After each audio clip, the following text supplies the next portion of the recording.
Jovens Geeks, Ricardo novamente, e vamos falar mais uma vez sobre a terceira temporada de Dark. Vamos falar aqui das novas questões que a série trouxe. Mesmo com o encerramento, algumas questões ficaram no ar. Então, mais uma vez, para quem ainda não assistiu a série, vale lembrar que vai ter bastante spoiler aqui. Antes de continuar, te peço que se inscreva no canal, assine as notificações e ajudar canais pequenos a crescer.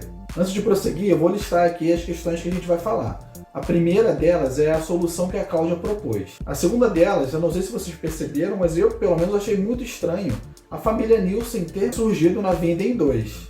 Número 3, mais uma vez eles, Noah e Agnes. Como eles surgiram na Vinden 2, se é que eles estão na Vinden 2 também. Número 4, o aparato novo, a Pokébola. Da onde ela veio, quem é que trouxe ela. E número 5, aquele final, com talvez um possível loop em Vinden 3. Então vamos lá, vamos falar sobre a Cláudia, né? Ela precisava realmente resetar as duas realidades do Jonas e da Marta para resolver o problema? Será que o problema dela não estava mais relacionado à Regina?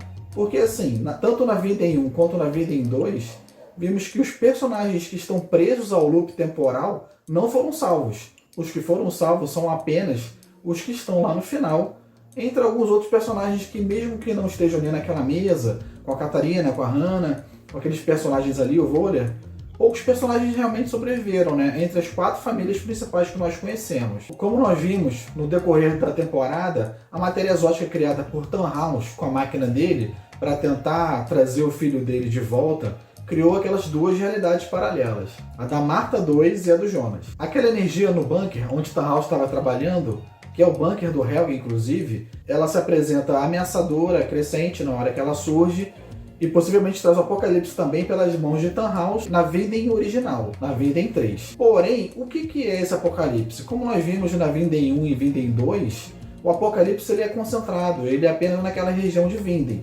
Embora ele traga também colapsos ambientais, como foi ouvido pela Cláudia no rádio quando ela estava trabalhando, é algo ameaçador para o planeta inteiro, mas não é um colapso mundial.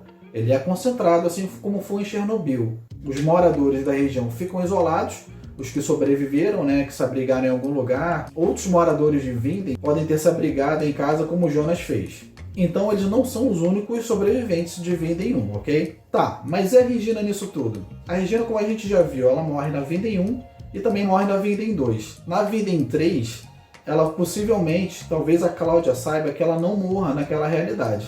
Pelo menos não até onde ela observou. Então, ficando bem presos aos eventos da série, com essas informações que a gente tem, a gente percebe que pode ser bem arbitrária essa decisão da Cláudia. Tudo bem que ela conseguiu desatar o nó e tirar todo mundo do loop temporal, mas ao mesmo tempo ela criou a inexistência de outros personagens que só existiam ali. Para salvar a Regina da Vinden 3, da Vinden original, ela criou a não existência de toda a família Nielsen e diversos outros personagens. Talvez o que a Cláudia quisesse era uma desculpa para poder salvar aquela Regina ali. Então, sendo assim, será que Cláudia teria guiado Jonas, Marta, Adam, Eva a anular as suas existências e as de seus familiares em prol da sua própria filha? Na minha opinião, sim. Então, como a Cláudia não consegue se desvencilhar completamente da filha, e ela conseguiu se desvencilhar da filha do mundo 1 e do mundo 2, mas aquela do mundo 3, ela sabia que ia ter uma vida a mais perfeita possível. Então, para aquela filha, ela queria dar tudo para ela. Então, sim, eu acredito que ela levou isso em consideração, sim, ao tomar essa decisão e levar os personagens principais a anularem a existência da Vinden 1 e 2. Número 2, a existência da família Nielsen na Vinden 2. Os dois mundos que conhecemos estão conectados de uma forma que não é possível achar os dois inícios. Se Jonas tivesse levado Mikkel de volta para a caverna ao presente da Vinden 1, o que aconteceria? Jonas provavelmente deixaria de existir, mas e o Mikkel? Eu acredito que o Mikkel também, porque o Mikkel também era fruto de um loop temporal, assim como o pai dele, os irmãos, menos a mãe. Mesmo que não saibamos o início do loop, precisamos que ele se repita tanto na Vinden 1 como na Vinden 2 da mesma forma, ou de forma razoavelmente semelhante, para que as pessoas que estão ali presas ao loop existam, continuam existindo. Mas para a família Nielsen existir, teríamos que ter duas Agnes, pois ela teria que existir nos dois mundos e inclusive duas Sildias. Aí a coisa fica mais complicada. Espera só para ver. O ponto que é extremamente importante nessa questão toda. A Hannah está grávida não do Aegon, mas do Ulrich nessa vida em 2. Dessa forma, seguindo esse raciocínio, ela não teve a Cília nesse mundo. E Cília, consequentemente, seguindo também o mesmo raciocínio, não teve Agnes e nem Noah. Então, sem Agnes, de onde é que vem a família Nielsen? Bom, essa questão nos leva à terceira, Noah e Agnes. Temos a resposta da origem deles na vida em 1. Eles são filhos do Bartosz e a Cília, que é a filha da Hannah com o Aegon. Mais uma vez, a gente tem que levar em consideração que os produtores decidiram que essa temporada não ia contar muito a história do Haja Luz, de como ele foi criado, de como ele foi manipulando todos os habitantes de Vinden e as famílias principais para que eles chegassem aonde chegaram ali, para preservar todo o loop contínuo daquela Vinden 2.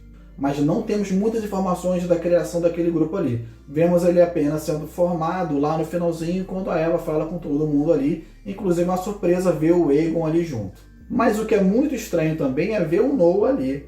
Quem é aquele Noah? Existe o Noah 2 e uma Agnes 2 naquele mundo? Ou o Noah fez um papel de agente duplo, assim como a Agnes? Bom, voltando ao começo do loop temporal em Vinden 2, que é mais ou menos parecido com o que aconteceu em Vinden 1 também.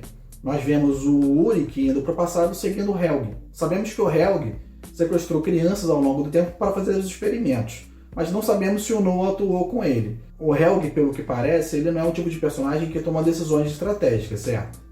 Então, provavelmente alguém estava com ele ali, sendo o Noah ou não. Bom, voltando ao Noah, sabemos que ele cresceu ao lado da Elizabeth e teve como seu amigo Jonas lá no futuro, assim como a Cláudia também como mentora. Mas ele já estava no grupo da Eva? Por que ele diria então que não confiava na Cláudia? Será que ele estava no grupo da Eva e abandonou por conta do sumiço da Charlotte? Por isso que ele se entregou aos Cinquimundos? Mas tá, peraí. E se a gente levar em consideração que existem 2 Noahs e 2 Agnes? Poderia ser possível, mas a Cília não nasce em Vinden 2. E, inclusive, a Hannah está grávida do Ulrich, não do Aegon. Porém, e se ela estivesse grávida também do Ulrich na realidade 1? Mas é muito estranho. Eu acho que ela só pode ter a mesma pessoa, só pode ter a Cília com o mesmo pai. Então a Cília só pode ser filha ou do Ulrich ou do Aegon nas duas realidades. Quarto item, o segundo aparato, que é a Pokébola.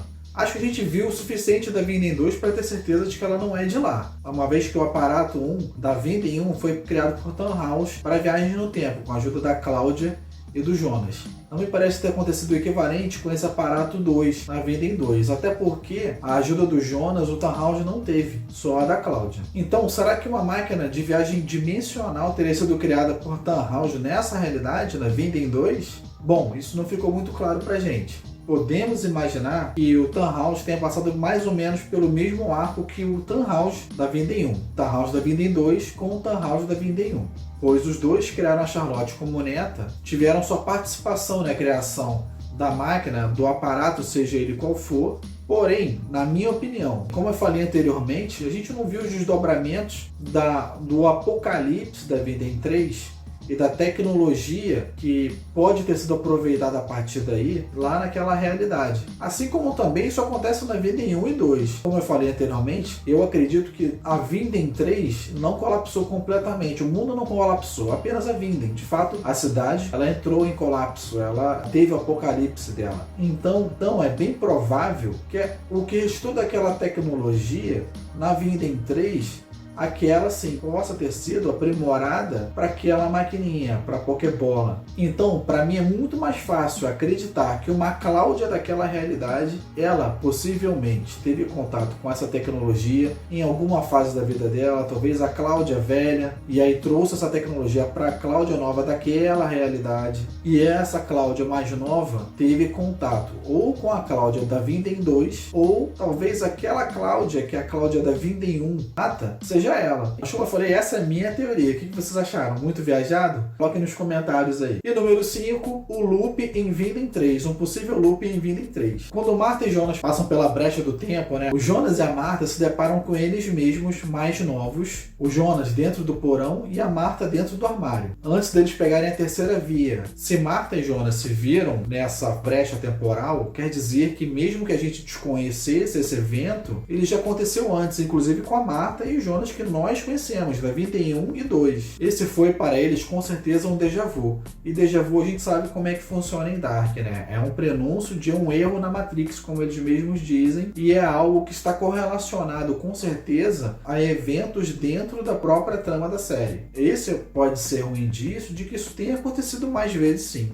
Então, levando em consideração, pensem bem, teriam eles em outros ciclos causado a morte do filho do Tallhouse? Se for assim, teriam sido eles, inclusive, os causadores de todos os eventos da Vinda em 1 e 2. E com a Vinda em 3 também. E aquela própria passagem que eles se viram ali, aquela abertura na brecha do tempo, me parece, inclusive, uma porta, né? Como se fosse aquela porta do Sigmund ou do Que Haja Luz. Uma outra possibilidade que eu pensei também, uma outra teoria é, talvez em outras tentativas, em outros ciclos, eles tenham escolhido entrar naquela abertura ali. Talvez seja possível entrar naquela abertura e voltar a viver a sua própria existência anterior enquanto criança, né? Indo de encontro com a fase mais feliz da sua vida. Então, talvez, nessa única tentativa do Jonas e da Marta, eles abdicaram de tudo. Mas bem, essa é a minha teoria, assim como outras que eu coloquei aqui, e é a minha opinião. Eu queria ouvir a opinião de vocês aí nos comentários aí. O espaço aqui é aberto pra gente debater mesmo, e o legal de uma série como essa é a gente reviver ela dessa forma, né? Levantando teorias aonde ela deixou as brechas possíveis para que a gente mesmo pudesse fazer isso. No final das contas, para mim, o final da série foi excelente, até porque as questões mais importantes, a série, eu acredito que ela respondeu sim. Ela traz um universo que é muito amplo e muito teórico também, muito interessante. Bem, essas foram as minhas observações. Meu nome é Rafael, esse aqui é o Geekado. Se você gostou, deixa o like, compartilha o nosso vídeo, faça a sua inscrição para você receber sempre esse conteúdo. Nossas redes sociais estão aí na descrição. E é isso aí, obrigado por ter assistido até aqui. Valeu e compartilha a palavra geek.